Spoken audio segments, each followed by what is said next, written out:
রাজধানীর নর্দার এই ক্যাম্পাসের সাইনবোর্ড দেখে বোঝার উপায় নেই এটি আসলে কোন কলেজ।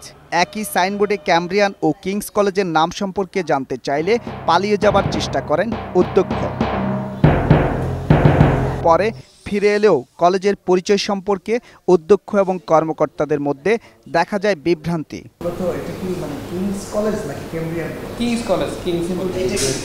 এটা ক্যামব্রিয়ান না, কিংস এবং ক্যামব্রিয়ান হাউসের সব থেকে মিস্টার আছে। এটি যাত্রাবাড়ী মেট্রোপলিটন স্কুল অ্যান্ড কলেজের সাইনবোর্ড। বাইরে মেট্রোপলিটন নাম থাকলেও ভেতরে সব জায়গায় ক্যামব্রিয়ানের logo. Metropolitan school and college ফিতাতে ক্যামব্রিয়ান, স্কুল ব্যাগে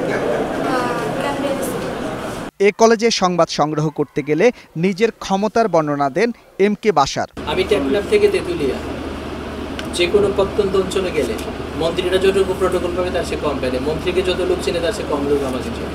মিরপুরে এ মার্কেটের উপরতলায় চলছে ক্যামব্রিয়ানের আরেকটি ক্যাম্পাস। না, আপনি কি মনে করেন যে এটা গভর্নমেন্ট নিয়মের বহির্ভূত? সংবাদ সংগ্রহে বাধা দিতে ডেকে আনা হয় ক্যামব্রিয়ানের নিজস্ব পোষা বাহিনী।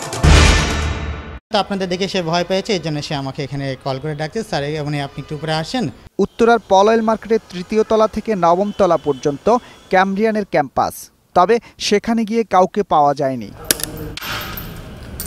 উত্তরার আরও একটি ক্যাম্পাসে একই সাথে ঝুলছে কিংস কলেজ, ক্যামব্রিয়ান কলেজ এবং এভিয়েশন কলেজের সাইনবোর্ড। ক্যামেরা দেখে সরে পড়লেন অধ্যক্ষ। আপনার দিকে তাকায় তো পড়ে গেল, দেখলেন না, জুতা এমনি পিছলা গেল। লালমাটিয়ায় উইনসাম কলেজের সাইনবোর্ডেও একই চিত্র। মোহাম্মদপুরে লালমাটিয়া হাউজিং স্কুল অ্যান্ড কলেজের এই মাঠ ৫ বছরের জন্য ভাড়া নিয়ে বাইরে ঝুলানো হয়েছে ক্যামব্রিয়ান স্পোর্টস একাডেমির সাইনবোর্ড। বিভিন্ন শাখার অনুমোদনের বিষয়ে সদুত্তর দিতে পারেননি ক্যামব্রিয়ানের মালিক। যখন আমরা বলছি আমাদের 13টা ক্যাম্পাস, তখন আপনারা মনে করছেন যে এই 13টা ক্যাম্পাস বোধহয় অবৈধ।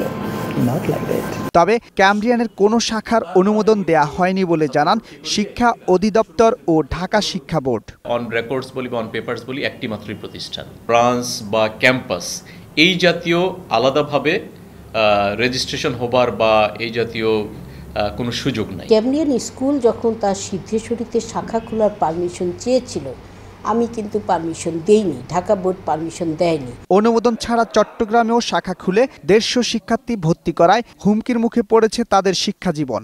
বলেছে অনুমোদন তো পাবেই, আর যদি না পাই তাহলে আমাদেরকে ঢাকায় দিয়ে পরীক্ষা দেওয়ানো হবে। কোনো আনুষ্ঠানিকভাবে কোনো বোধহয় অনুমোদন নেয়নি। শিগগিরই এসব অবৈধ ক্যাম্পাস বন্ধের দাবি জানিয়েছেন সংশ্লিষ্টরা। প্রবিধানমালাকে বৃদ্ধাঙ্গুলি দেখিয়েই তারা শাখা খুলে যাচ্ছে, তাই এই বিষয়টা স্টপ হওয়া দরকার বলে আমিও মনে করি। রাকিব হাসান, 21 টেলিভিশন, ঢাকা।